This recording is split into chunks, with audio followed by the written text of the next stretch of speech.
Bueno, ya vimos la epidemiología, las lesiones preneoplásicas, buscando las lesiones preneoplásicas. Ahora sigue una de las lesiones más frecuentes, que es el esófago de Barrett. Llamo al doctor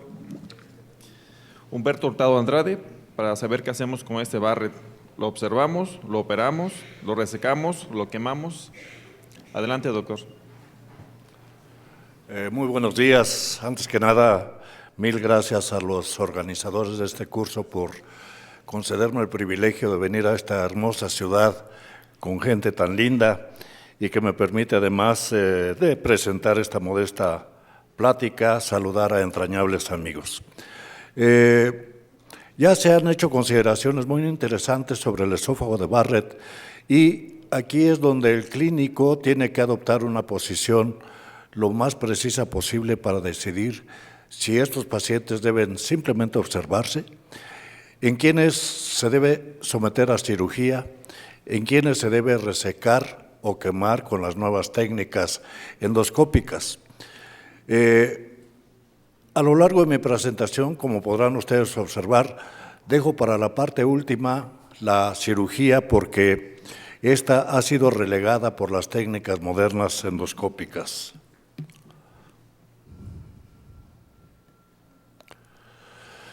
En cuanto a la observación, esta debe ser no solamente clínica, el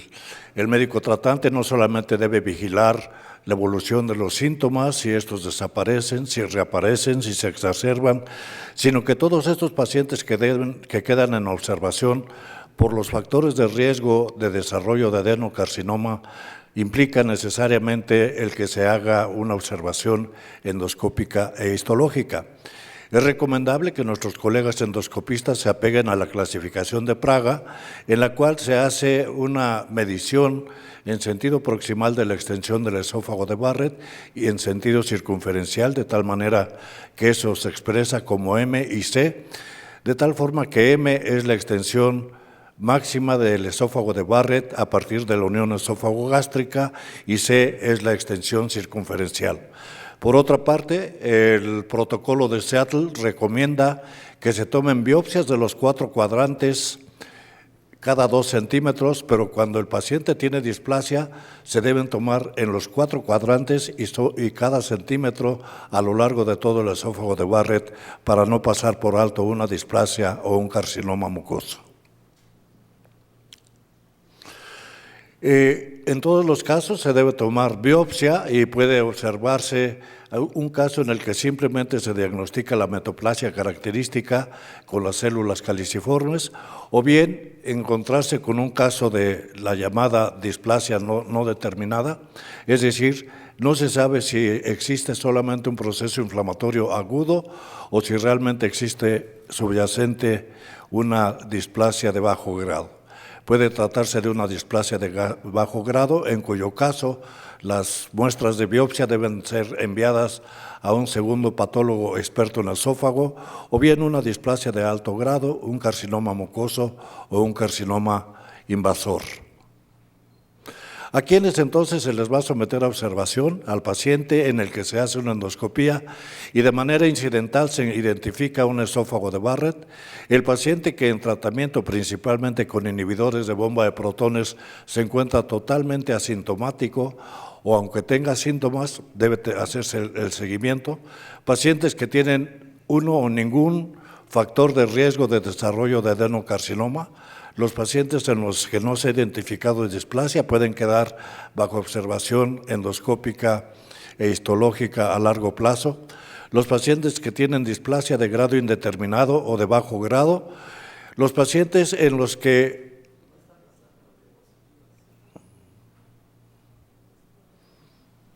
yo las estoy viendo acá, pero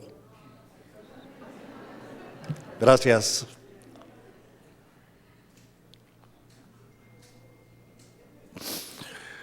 Los pacientes en los que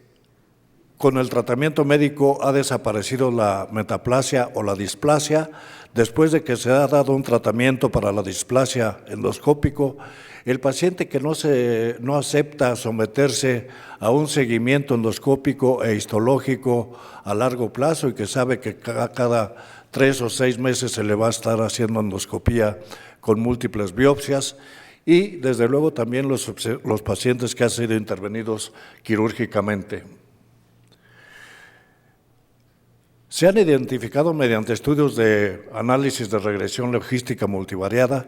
cuáles pueden ser los factores con riesgo de desarrollo de displasia o de cáncer en esófago. Esto puede ser la falla de tratamiento médico, la esofagitis persistente, el reflujo duodeno-gastroesofágico, en el que no solamente existe reflujo de ácido, sino también material biliar y otras sustancias como la pepsina. El paciente que tiene un esfínter esofágico inferior defectuoso, débil, corto o con menos de 2 centímetros en posición intraabdominal, el paciente que tiene una hernia hiatal de cualquier tamaño, el paciente que tiene esófago largo, esófago de Barrett largo, con displasia inicial o que aparece a lo largo del seguimiento, los pacientes jóvenes porque tienen una expectativa de vida muy larga y tienen entonces el riesgo de desarrollo de un adenocarcinoma. Estos son factores que se han considerado que dan lugar a un riesgo anual de progresión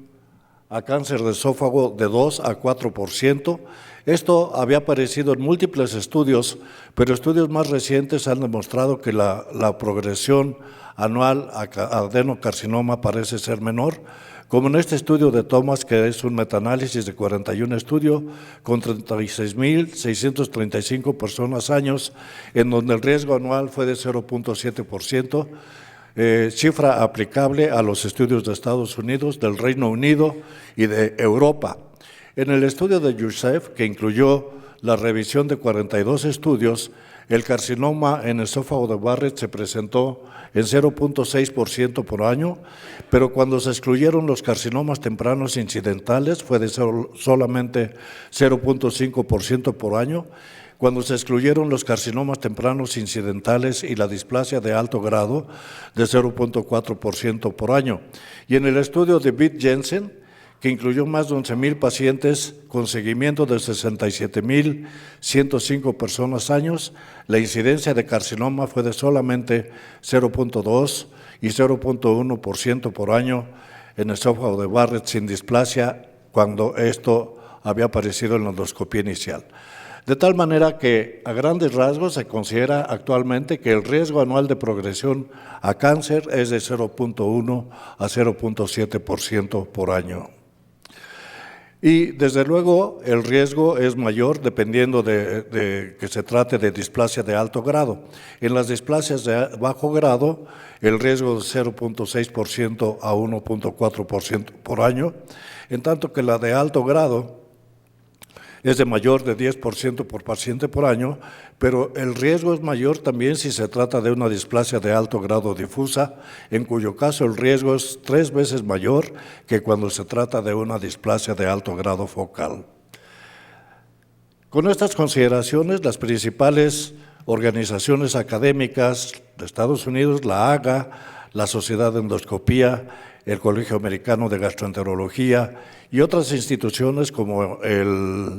la Sociedad de Gastroenterología de Inglaterra, la Sociedad de Endoscopía de Francia y el Colegio Americano de Médicos han establecido que cuando el paciente tiene un esófago de Barrett sin displasia, deben realizarse 2 endoscopías en el primer año. En esto coinciden la AGA, la Sociedad de Endoscopía y el Colegio de Gastroenterología de Estados Unidos, y que después se haga aproximadamente cada 3 años en caso de no haber displasia. En Inglaterra se recomienda que se haga la endoscopía cada 2-3 años, y la Sociedad de Endoscopía de Francia recomienda que si se trata de esófago de Barrett corto, se haga a los 5 años, pero si se trata de Barrett largo, se haga a los 3 años, pero si es mayor de 6 centímetros, a los 2 años. Cuando hay displasia de alto grado, las 3 primeras sociedades médicas de Estados Unidos coinciden en que se haga endoscopía a los 6 meses, y después la Sociedad de Inglaterra que se haga cada 6 meses y la Sociedad de Endoscopía de Francia a los 6 meses y al año, y posteriormente cada año.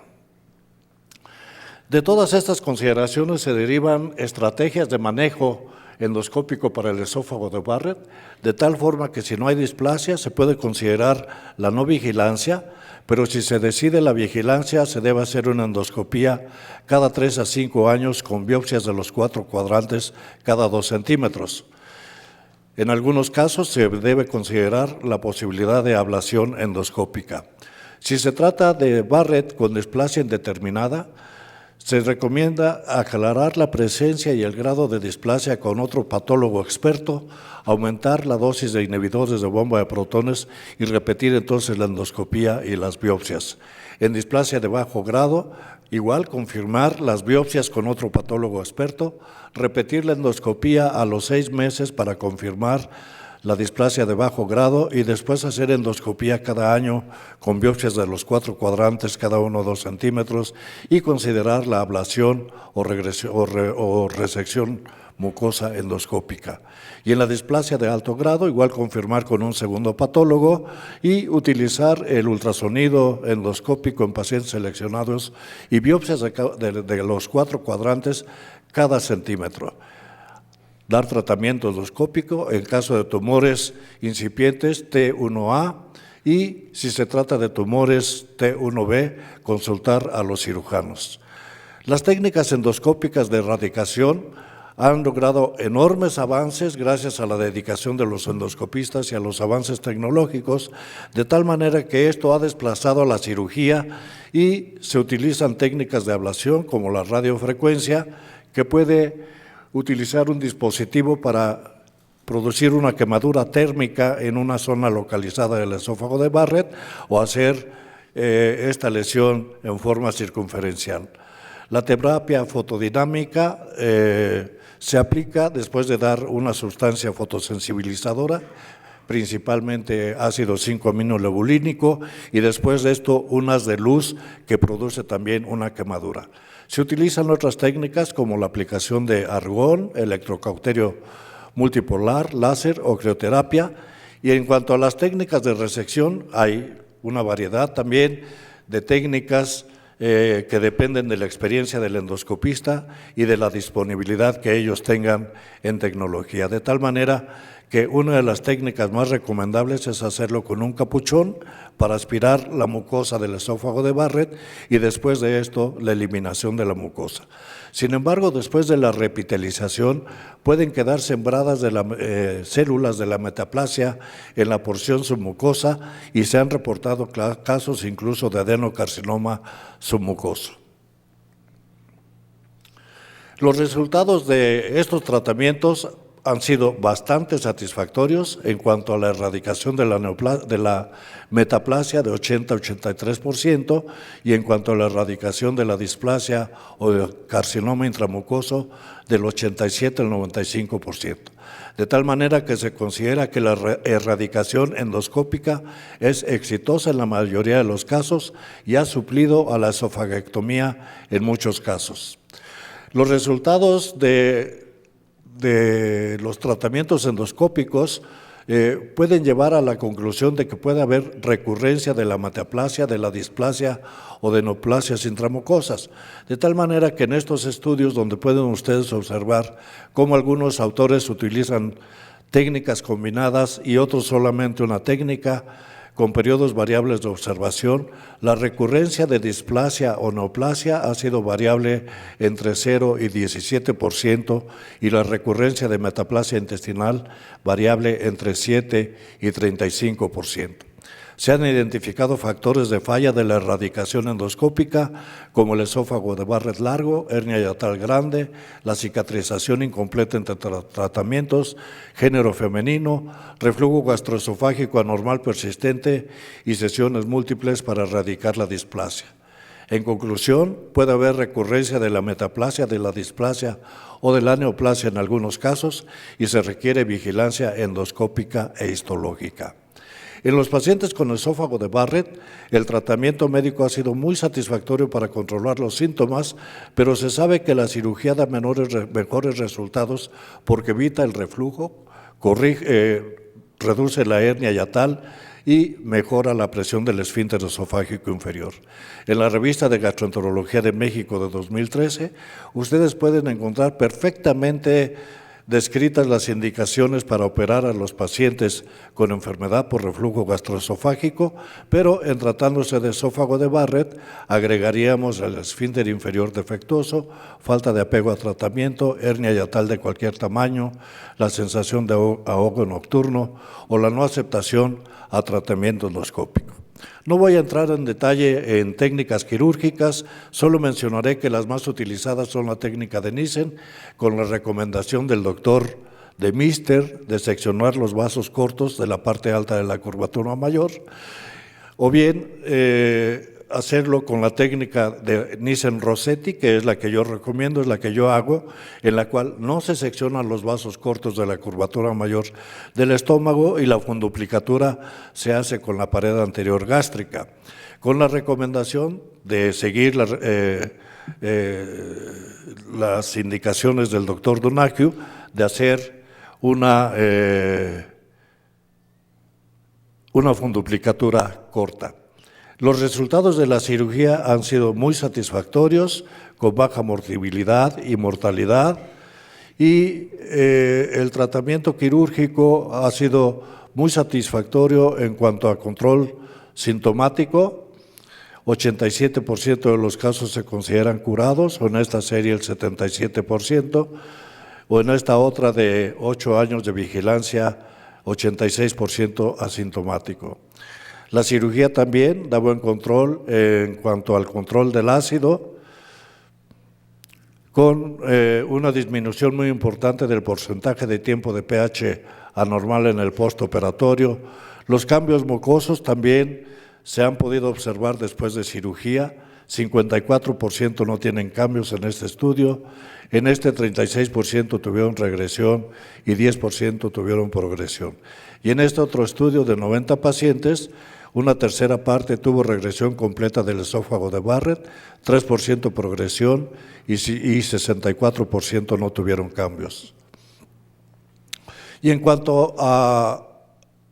los resultados, en cuanto a prevención del adenocarcinoma, se ha demostrado que en estudios como este de metaanálisis no ha habido realmente significancia en cuanto a que la cirugía prevenga el adenocarcinoma, pero sí puede provocar la reducción de la progresión del esófago de Barrett o de la displasia.